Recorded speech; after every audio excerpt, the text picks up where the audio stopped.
আমার আজকের টিউটোরিয়ালটি department of marketing university of Dhaka 17 batch স্টুডেন্টদের জন্য। তো আমি এই টিউটোরিয়ালটিতে দেখাবো যে কিভাবে ওয়ার্ডপ্রেসের সাহায্যে একটি ওয়েবসাইট খুব সহজে তৈরি করা যায়। ওয়ার্ডপ্রেস দিয়ে একটি ওয়েবসাইট তৈরি করার জন্য প্রথমে যে জিনিসগুলি মূলত দরকার হবে একটি সার্ভার সফটওয়্যার এবং ওয়ার্ডপ্রেস। সার্ভার সফটওয়্যারটির দরকার হচ্ছে আমাদের ল্যাপটপ অথবা পিসিকে সার্ভার হিসাবে তৈরি করার জন্য। আমি ধরে নিব যে আপনাদের পিসি বা ল্যাপটপে ইন্টারনেট নেই, তো আমরা রিসোর্সগুলি একটি রিসোর্স ফোল্ডারে রেখে দেবো। এটি আপনার পিসি বা ল্যাপটপের যে কোনো লোকেশনে হতে পারে। প্রথম কাজটি হবে সার্ভার ইনস্টলেশন, এবং ইনস্টল আমি ধরে নিচ্ছি যে আপনাদের পিসিতে জ্যাম্প অথবা ওয়ার্ম সফটওয়্যারটি ইনস্টল করা আছে। ইনস্টল করার সাথে সাথে আপনারা একটা জিনিস মনে রাখবেন, এখানে জ্যাম্পের জন্য সি ডিরেক্টরিতে জ্যাম্প এবং জ্যাম্পের ভিতরে htdocs নামে একটি ফোল্ডার ক্রিয়েট হবে, আর ওয়াম্পের জন্য হচ্ছে সি ওয়াম্প www। আপনারা যেখানে কাজ করবেন আপনাদের ল্যাবে সবগুলো পিসিতে জ্যাম্প ইনস্টল করা আছে, তো আপনাদের মনে রাখতে হবে যে সি ড্রাইভে জ্যাম্পের ভেতরে htdocs নামে একটি ফোল্ডার আছে, যেখানে ওয়ার্ডপ্রেস এক্সট্রাক্ট করার পর একটি ফোল্ডার আপনাদেরকে রাখতে হবে। অর্থাৎ আপনাদেরকে একটি রুট ডিরেক্টরি পাবেন, সেটি হচ্ছে সি ড্রাইভে জ্যাম্পের ভেতর htdocs। সেকেন্ড যে জিনিসটা লাগবে সেটা হচ্ছে আমাদের ওয়ার্ডপ্রেস। ওয়ার্ডপ্রেস একটি সফটওয়্যার বা কন্টেন্ট ম্যানেজমেন্ট সিস্টেম, অর্থাৎ এখানে একটি ওয়েবসাইট তৈরি করার জন্য যা কিছু দরকার সবকিছু আগে থেকেই দেয়া থাকে, শুধু আপনাদেরকে কন্টেন্টগুলি ম্যানেজ করতে হবে। এজন্য এটিকে বলা হয় সিএমএস বা কন্টেন্ট ম্যানেজমেন্ট সিস্টেম। আমি বলেছিলাম যে রিসোর্সগুলো দরকার হবে, সেগুলো আমি আগে থেকে একটি ফোল্ডারে নিয়ে রেখেছি। রিসোর্স বলতে আমি বোঝাচ্ছি এখানে ওয়ার্ডপ্রেস সফটওয়্যারটি, ওয়ার্ডপ্রেসের বিভিন্ন থিম, প্লাগইন। থিম বলতে বোঝাচ্ছে আপনার ওয়ার্ডপ্রেস একটা সাইটটি দেখতে কেমন হবে, এজন্য একটি সফটওয়্যার। আর প্লাগইন হচ্ছে বিভিন্ন সহায়ক সফটওয়্যার যার মাধ্যমে আপনি কিছু সার্ভিস পেতে পারেন। যেমন আমরা একটি কন্ট্যাক্ট ফর্ম তৈরি করব একটি প্লাগইনের সাহায্যে, আবার একটি এডিটর অ্যাড করব যেখানে বিভিন্ন অপশন পাবেন। আমরা কাজ করতে করতে দেখবো আসলে কি কি সার্ভিসগুলি পাওয়া যায়, বিষয়গুলি তখন আরো ক্লিয়ার হয়ে যাবে। তো কাজ শুরু করার জন্য প্রথমে যে কাজটি করতে হবে সেটি হচ্ছে আপনার যে সার্ভার সফটওয়্যারটি চালু আছে সেটি চালু করে দিতে হবে অথবা অন করতে হবে। সেটি অন করার জন্য আমি প্রথমে ক্লিক করব স্টার্টে। আমার এখানে কন্ট্রোলার জ্যাম্প দেখতে পাচ্ছেন, তো আমি ম্যানুয়ালি যাচ্ছি। অল প্রোগ্রামস থেকে নিচের দিকে যাই, জ্যাম্প 1.8.1। তো জ্যাম্প কন্ট্রোল প্যানেলে ক্লিক করি। আমার এখানে আগে থেকে চালু আছে, তো আপনার এখানে যদি চালু না থাকে এগুলো স্টার্ট করে দিতে হবে। অর্থাৎ এখানে স্টার্ট লেখা থাকবে এবং আপনি স্টার্টে ক্লিক করবেন। এই দুটো সার্ভিস অ্যাপাচি এবং মাইস্কেল চালু করে দিতে হবে। কোনো কারণে অ্যাপাচি এর উপর যদি হলুদ অথবা ইয়েলো কালার থাকে সেটি আপনার কাজ করবে না, অথবা কাজ করলে একটু সমস্যার সম্মুখীন হবেন। সেক্ষেত্রে আপনার পিসি রিস্টার্ট অথবা পিসি অথবা ল্যাপটপ রিস্টার্ট করবেন এবং এই সার্ভিস দুটো আবার চালু করে দেবেন। 2 অথবা 3 মিনিট ওয়েট করবেন, দেখবেন যে এটি গ্রিন কালার হয়ে গেছে, অর্থাৎ আপনার এই সার্ভিসটা চালু হয়ে গেল। এবার এটাকে মিনিমাইজ অথবা কেটে দিতে পারেন। সেকেন্ড যে কাজটা হবে সেটা হচ্ছে ওয়ার্ডপ্রেস সফটওয়্যারটি আমাদের ফোল্ডার অথবা রুট ডিরেক্টরি, যেটা বলছিলাম যে সি ড্রাইভে জ্যাম্পের ভেতরে htdocs এর ভেতরে এক্সট্রাক্ট করতে হবে। তো আমরা আসলে দেখে আসি সার্ভার সফটওয়্যারটি ইনস্টল করার সাথে সাথে সেখানে ওই সফটওয়্যারটি আসলেই আছে কিনা। My computer, C drive,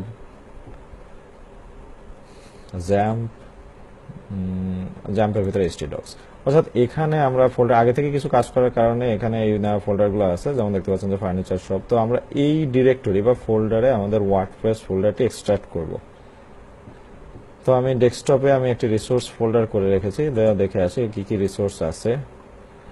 WP resource নামে একটা ফোল্ডার আছে, আমরা এখানে এই রিসোর্সগুলি দেখি।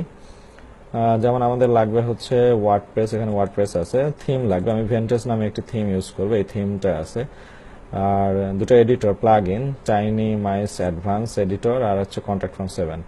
আর যেহেতু একটা ফার্নিচারের ওয়েবসাইট করবো সেজন্য কিছু ইমেজের দরকার হবে। এখানে ইমেজ আছে, অডিও, ভিডিও আছে, তো আমি শুধু ইমেজগুলো নিব, এই ইমেজগুলো নিব। ওয়েবসাইটে কিছু ডামি টেক্সট আমি ইউজ করবো, সেই ডামি টেক্সটগুলো এখানে আমি রেখে দিয়েছি, তো পরে জাস্ট কপি পেস্ট করব। এই হচ্ছে আমাদের রিসোর্স ফাইল বা যা যা দরকার হবে সেগুলো এখানে দেয়া আছে। তো আমি ব্যাক করি। এখন মূল কাজ যেটা হবে যে আমি আবার রিসোর্স ফোল্ডারে ফিরে যাই। প্রথম যে কাজটা হবে সেটা হচ্ছে ওয়ার্ডপ্রেসটি এক্সট্রাক্ট করা বা আনজিপ করা। ওয়ার্ডপ্রেস ফাইলটি আমরা সিলেক্ট করি। সিলেক্ট করার পর জাস্ট পাথটি দেখিয়ে দিতে হবে যে কোথায় এটি এক্সট্রাক্ট করতে হবে। Extract files, C drive XAMPP htdocs দিয়ে ওকেতে ক্লিক করবেন। অর্থাৎ এই ফাইলটি এখন আপনার সি ড্রাইভে জ্যাম্পের ভিতরে htdocs এর মধ্যে একটি ওয়ার্ডপ্রেস নামে ফোল্ডার ক্রিয়েট হবে। দেখে আসি, সি ড্রাইভ জ্যাম্প htdocs, অর্থাৎ ওয়ার্ডপ্রেস নামে একটি ফোল্ডার ক্রিয়েট হয়ে গেছে। সেকেন্ড যে স্টেপটি হবে এটাকে রিনেম করে দেয়া। তো আমরা আমাদের সুবিধার জন্য এটার নাম দিই টেস্ট, সরি সবগুলো একই জিনিস ইউজ করবো, I mean small letter, test furniture shop.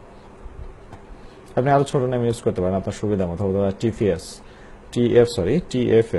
Test furniture shop ইচ্ছাগুলো ইউজ করা যায়। তো আমি পুরো নামটা লিখলাম।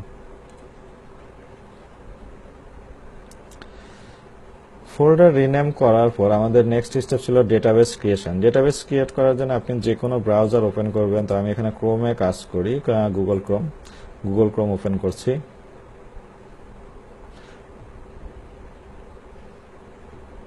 গুগল ক্রোম ওপেন করার পর আপনি অ্যাড্রেস বারে লিখবেন লোকাল হোস্ট /phpMyAdmin, এটি লিখে এন্টার দেবেন।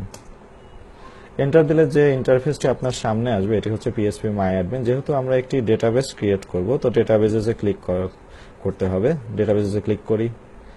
এই মুহূর্তে যে ডেটাবেসগুলো আছে তার একটা লিস্ট দেখা যাচ্ছে, এবং নতুন যদি কোনো ডেটাবেস ক্রিয়েট করতে চাই তার জন্য ছোট একটি ফর্ম আছে। আমি মনে করি যে TFSDB, মানে টেস্ট ফার্নিচার শপ ডেটাবেস নামে একটা ডেটাবেস ক্রিয়েট করব। তো ডেটাবেসের নাম দিয়ে ক্রিয়েট বাটনে ক্লিক করলে একটা ইনফরমেশন দেখতে পাবেন যে database TFSDB has been created। তো আমাদের ডেটাবেস ক্রিয়েট করার কাজটি শেষ। নেক্সট কাজ হচ্ছে একটি কনফিগারেশন ফাইল তৈরি। ওয়ার্ডপ্রেস যখন এক্সট্রাক্ট করা হয়েছে, বাই ডিফল্ট একটা স্যাম্পল কনফিগারেশন ফাইল আপনাদের জন্য দিয়ে দেওয়া আছে। আপনাদের জাস্ট এখানে ফাইলগুলো ওপেন করতে হবে, রিনেম করতে হবে। রিনেম করার পর 3টে লাইন এডিট করতে হবে। আমি দেখে আসি কাজটা কি করতে হবে। প্রথম যে কাজটি হচ্ছে, আপনি এই ফোল্ডারে যাবেন, আপনার রুট ফোল্ডার, সেটি হচ্ছে টেস্ট ফার্নিচার শপ, স্যাম্পল ফাইলটি খুঁজবেন। এখানে একটা ব্যাপার বলে রাখা দরকার, যাদের এক্সটেনশন ভিউ করানো আছে, এক্সটেনশন মিনস .php, অন্যান্য ফাইলে যেমন .doc, docs, etc, তো এখানে হচ্ছে PHP ফাইল। এই ফাইলটি রিনেম করে wp-config.php তে করতে হবে। wp-config.php, যাদের এক্সটেনশন শো করানো নাই তারা শুধু wp-config পর্যন্ত দেবেন। তো ফাইল রিনেম করার পর এই ফাইলটি ওপেন করতে হবে। আমি এখানে ওয়ার্ডপ্যাডের সাহায্যে ওপেন করবেন। আমি ওয়ার্ড 7 অথবা মাইক্রোসফট ওয়ার্ডের সাহায্যে ওপেন না করার জন্য রিকোয়েস্ট করব, কারণ এখানে ক্যারেক্টার ভেঙে যাবে। 3টে লাইন এডিট করতে হবে। 3টে লাইন হচ্ছে ডিবি নেম, ডিবি ইউজার এবং ডিবি পাসওয়ার্ড। ডিবি নেম আমরা একটু আগে যে ডেটাবেসটি ক্রিয়েট করেছি সেটা ডিবি ডেটাবেস নেম। তো ডেটাবেস নেম এখানে আমরা দিয়েছিলাম, আসলে ঠিক মনে নাই, একটু দেখে আসি। Database name TFSDB, okay. তো আমরা দিই TFSDB। User name by default server install করার সাথে সাথে সার্ভারের একজন ইউজার আছে, DBA ডেটাবেস অ্যাডমিনিস্ট্রেটর, তার নাম হচ্ছে রুট, এবং এর পাসওয়ার্ড হচ্ছে কিছুই না, মানে ব্ল্যাঙ্ক। জাস্ট এটা সিলেক্ট করে ব্যাক স্পেস প্রেস করে কেটে দেন। দেন ফাইলটা সেভ করি। ফাইল সেভ হয়ে গেলে ইচ্ছা করলে মিনিমাইজ করতে পারেন, কেটেও দিতে পারেন। তো আমি মিনিমাইজ করে রাখতেছি। এইটুকু আসার পর ওয়ার্ডপ্রেস ইনস্টল করার জন্য যা যা দরকার আমাদের সবকিছুই এই মুহূর্তে আছে। তো ব্রাউজার একটা নতুন ট্যাব ওপেন করি। দেন যেহেতু আমি লোকাল সার্ভার অথবা আমার পিসিটাই লোকাল সার্ভার হিসেবে কাজ করতেছে, তো আমি এখানে লিখবো লোকাল হোস্ট, আর আমার রুট ডিরেক্টরি হচ্ছে, নামটা একটু দেখে আসি, নামটা আসলে একটু বড় ছিল, আমি কপি করে নিয়ে আসবো। htdocs এর ভিতর টেস্ট ফার্নিচার শপ, এটা জাস্ট Ctrl+C প্রেস করে কপি করলাম। দেন এখানে আমি পেস্ট করে দেই, দেন এন্টার প্রেস করি। এরর এস্টাবলিশিং এ ডেটাবেস কানেকশন, কোনো কারণে কোনো একটা প্রবলেম হয়েছে, আমরা দেখে আসি কানেকশনটা আসলে কি। আমি ডেটাবেস নেম এখানে ভুল করছি, TFSDB বি দেই নাই। এবার সেভ করি আবারও, তো দেখে আসি, আবার রিফ্রেশ দেই। তো দেখবেন কোনো এই ক্যারেক্টার অথবা স্পেস অথবা একটা অক্ষর ভুল হওয়ার কারণে আপনার ইনস্টলেশন নাও হতে পারে আর কি। এখানে ভুল হয়েছিল, আমরা ঠিক করে দিচ্ছি, তো এখন এই জিনিসটা ইনস্টল হবে আশা করি। প্রথম যে জিনিসটা একটা ফর্ম আসবে আপনার সামনে, এটা হচ্ছে WordPress installation form. Site title দিব, আমি দিচ্ছি test furniture shop. Admin user name অ্যাডমিনই দেবেন, আর এখানে একটা সিম্পল পাসওয়ার্ড দেবেন, যেহেতু এটা আমরা ওয়ার্ল্ড ওয়াইড ইউজ করবো না, জাস্ট লোকালি কাজ করতেছি, তো আমরা এখানে একটা সিম্পল পাসওয়ার্ড দিই, admin123। admin123 দুইটা ঘরে দিবেন, এখানে আগে থেকে দেওয়া ছিল কারণ আমি অনেকবার কাজ করছি, এই জন্য এখানে দেয়া আছে। তো আমি দিলাম admin123, আর ইমেল যে কোনো একটা দিয়ে দিতে পারেন, abc@gmail.com। তো আমি আমার ইমেলটাই দিচ্ছি, এই টিক চিহ্ন এটা থাকুক বাই ডিফল্ট। ইনস্টল ওয়ার্ডপ্রেসে ক্লিক করতে হবে। ওয়ার্ডপ্রেস ইনস্টল হয়ে গেল। তো আমরা ওয়ার্ডপ্রেস ইনস্টল করার সাথে সাথে আমরা দুইটা জিনিস পাবো, একটা হচ্ছে ওয়ার্ডপ্রেস ওয়েবসাইট, এবং এই ওয়েবসাইটকে ম্যানেজ করার জন্য একটা অ্যাডমিন প্যানেল। আমরা লগ ইন করি।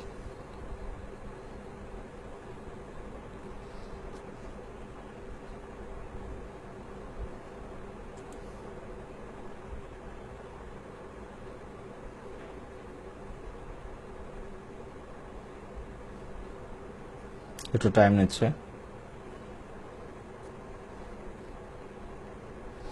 তো ওয়ার্ডপ্রেসে লগ ইন হয়ে গেল। আমি বলছিলাম যে এটা আপনার এই ইন্টারফেস যেটা আসছে সামনে, সেটা হচ্ছে ওয়ার্ডপ্রেসের অ্যাডমিন প্যানেল বা ড্যাশবোর্ড। আর আমাদের ওয়েবসাইটটা এই মুহূর্তে কেমন আছে একটু দেখে আসি।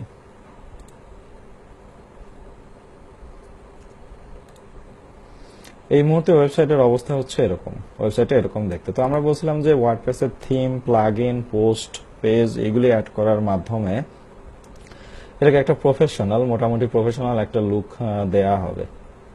তো আমরা সেই কাজটা এখন শুরু করব। সেই কাজ শুরু করার জন্য আগে যে রিসোর্সগুলি দরকার সেগুলি আমাদের এখানে ইনস্টল করে নিতে হবে। তো আমরা ইনস্টল করে নেই। প্রথমে যে জিনিসটা ইনস্টল করব থিম। তো আমি অ্যাপিয়ারেন্স থেকে থিমে ক্লিক করতেছি।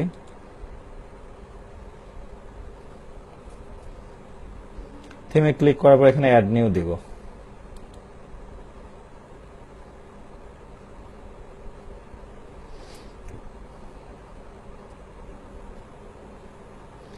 যাদের পিসিতে ইন্টারনেট আছে এখানে আরো অনেকগুলি থিম পাবেন, যেগুলি wordpress.org থেকে আসবে। তো আমি মনে করতেছি যে এখানে আপনাদের কারো পিসিতে ইন্টারনেট কানেকশন নাই, জাস্ট আমাদের রিসোর্সগুলি অ্যাভেলেবেল আছে, ওই রিসোর্সগুলি দিয়ে কাজ করতে হবে। তো রিসোর্স যদি আমি কাজে লাগাইতে চাই তাহলে এখানে আপলোড থিমে ক্লিক করতে হবে। দেন আমি করবো চুজ ফাইল। ফায়ারফক্সের জন্য এখানে ব্রাউজ থাকবে, অবশ্য আপনারা দেখে নেবেন যদি কেউ ফায়ারফক্স ইউজ করেন। আমার রিসোর্স ফাইল ছিল WP রিসোর্সেস। তো আমি এখানে ক্লিক করি, এই থিম ভেন্টেজ, আমি এটা ক্লিক করলাম, দেন ইনস্টল নাও। সবসময় একটা জিনিস মনে রাখবেন যে থিমের জন্য হচ্ছে অ্যাড নিউ, সবকিছুতেই অ্যাড নিউ। থিমের জন্য ইনস্টল করার পর অ্যাক্টিভেট করে দিতে হবে যদি আমি সেটা ওই মুহূর্ত থেকে ইউজ করতে চাই বা ব্যবহার করতে চাই। ইনস্টল হচ্ছে, একটু সময় লাগবে। তো ইনস্টল হয়ে গেছে। তো আমরা এই জিনিসটা এখন থেকে ব্যবহার করতে চাচ্ছি, তো অ্যাক্টিভেট করে দিই।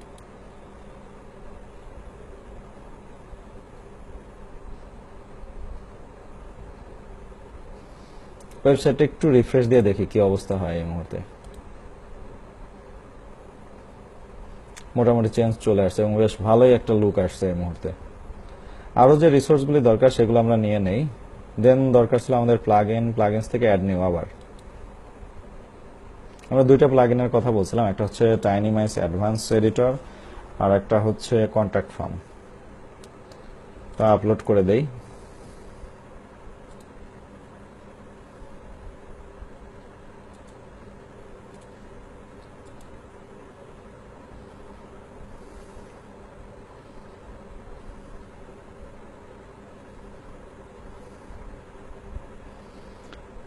প্লাগইন সবসময় ইনস্টল প্লাগইন অথবা থিম আপনি যদি ইউজ করতে চান সেটাকে অবশ্যই অ্যাক্টিভেট করতে হবে, তো অ্যাক্টিভেট করে দিই।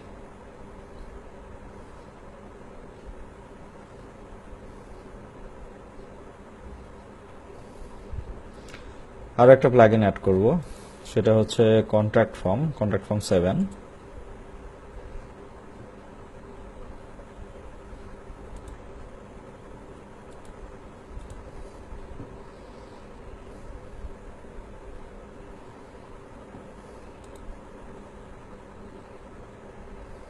একই কাজ বারবার করতে হবে, just add new, upload, install now, activate. তো অ্যাক্টিভেট প্লাগ ইন করে দিই।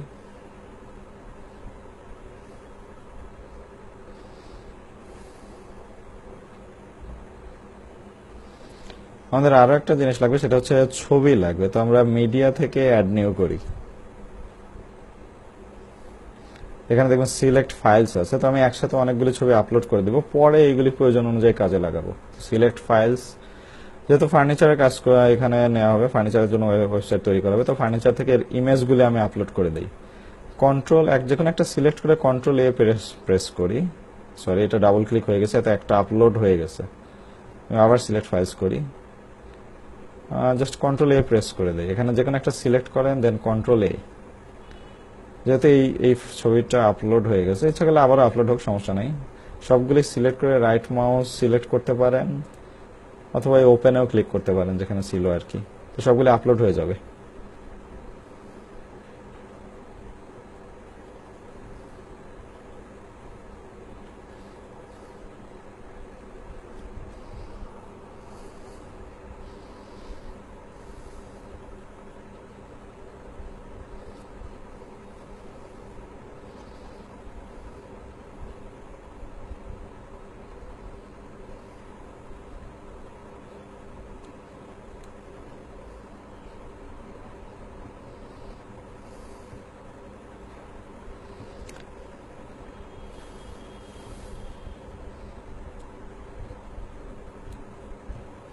Almost done. এটা আসলে কোনো ছবি না, তো আমরা এই জিনিসটা ডিসমিস করে দেই। তো আমাদের যতগুলি যা যা দরকার ছিল রিসোর্সগুলি এই মুহূর্তে সবগুলি আমরা আপলোড করে দিছি, প্লাগ ইন ইনস্টল করে দিছি, থিম অ্যাক্টিভেট করে দিছি। এখন ওয়েবসাইটটা একটু দেখি, এই অবস্থায় আছে। তো আমরা চাচ্ছি যে এখানে মেনুতে নতুন কিছু পেজ অ্যাড করব। নতুন পেজ অ্যাড করব, এখানে আমাদের নিজেদের মতো পেজ অ্যাড করব, নিজেদের মতো করে হোম পেজ অ্যাড করব। পেজ অ্যাড করার জন্য আপনাকে পেজেস থেকে অ্যাড নিউ,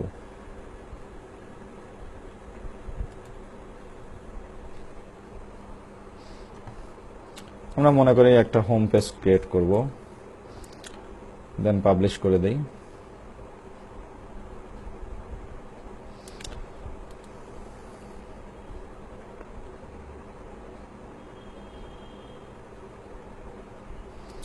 আরো একটা পেজ অ্যাড করি। আমরা টোটাল 4টা পেজ অ্যাড করব, home, about company, furniture gallery এবং কন্ট্যাক্ট আস। এরপরে দিই অ্যাবাউট কোম্পানি।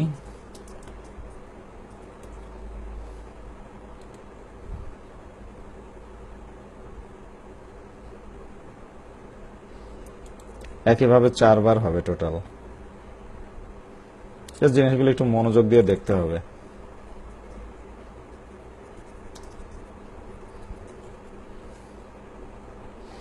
সবসময় পাবলিশ করতে হবে, পেজ অথবা পোস্টের ক্ষেত্রে পাবলিশ করতে হবে। লাস্ট ওয়ান হচ্ছে কন্ট্যাক্ট আস।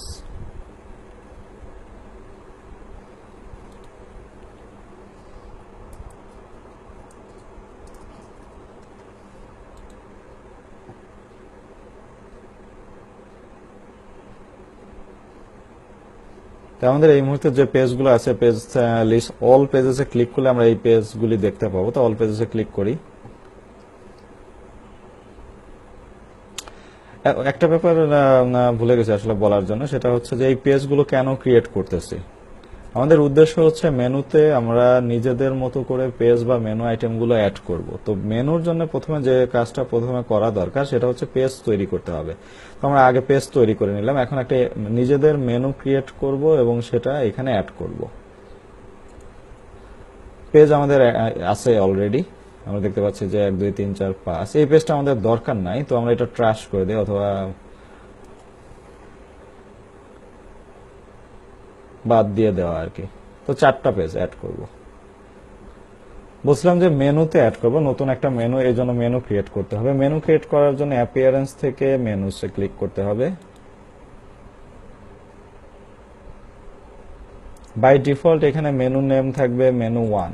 তো আমি দিচ্ছি মেইন মেনু, আমরা মনে করি যে মেইন মেনু থাকবে, এটা মেইন মেনু। আপনি এখান থেকে ইচ্ছা করলে অর্ডারটা চেঞ্জ করতে পারেন। আমরা প্রথমে থাকবে হোম, অ্যাবাউট কোম্পানি, এরপর ফার্নিচার গ্যালারি, জাস্ট মাউসে ক্লিক করে ধরে টেনে টেনে এখানে দিয়ে দেবেন, লাস্টে কন্ট্যাক্ট আছে। এখানে দেখেন যে দুইটা জিনিস আছে, দুইটা হোম আছে, এই জিনিসটা কাস্টম আছে আর বাকিগুলি পেজ। আমরা চাচ্ছি যে আমাদের ক্রিয়েট করা পেজ থাকবে, কোনো কাস্টম অথবা বাই ডিফল্ট থিম থেকে নেওয়া কোনো পেজ এখানে থাকবে না। আমরা জাস্ট এটাকে ড্রপ ডাউনে ক্লিক করে রিমুভ করে দেই। এই 4টা পেজ এখন থাকবে। সরি, এখানে মেনু নেমটা চলে গেছে, মেইন মেনু। তো আমরা মেনু ক্রিয়েট করি, মেনু ক্রিয়েট করার সাথে এইখানে কিছু একটা জিনিস আসবে আর এখানেও একটা জিনিস আসবে, একটু খেয়াল করবেন। ম্যানেজ লোকেশনস, তো এখানে দেখেন যে থিম লোকেশনস আমি দিয়ে দিচ্ছি প্রাইমারি মেনু। ক্লিক করে জাস্ট সেভ মেনুতে ক্লিক করতে হবে। মেনু ক্রিয়েট হয়ে গেছে। এই ক্রিয়েট করা মেনুটি কোথায় থাকবে সেটাও আমরা বলে দিচ্ছি। একটু রিফ্রেশ দিয়ে দেখে আসি আসলে ওইখানে কোনো চেঞ্জ আসে কি না। চলে আসছে। তো হোম নতুন ক্রিয়েট করা মেনু চলে আসছে, পেজগুলি ছিল সেইগুলিও চলে আসছে। আমরা দেখি আমাদের বর্তমান হোম পেজটা কিরকম। আমাদের হোম পেজে কিন্তু কোনো ডাটা ছিল না, অথচ এইগুলা চলে আসছে। সো এই ডেটাগুলো কোত্থেকে আসছে? আমি চাচ্ছি যে আমাদের যে হোম পেজ সেটা হবে আমার ক্রিয়েট করা অথবা আমাদের ক্রিয়েট করা পেজটা। সেজন্য আবার ড্যাশবোর্ডে গিয়ে সেটিংসে ক্লিক করতে হবে। সেটিংস থেকে রিডিং, মাউস ওভার করলে সেটিংস থেকে রিডিং এ ক্লিক করি। এখানে একটা অপশন আছে static home page, sorry static page মানে ফ্রন্ট পেজ ডিসপ্লে। তো স্ট্যাটিক পেজে ক্লিক করে এখানে সিলেক্ট করে দিতে হবে হোম, সেভ চেঞ্জেস।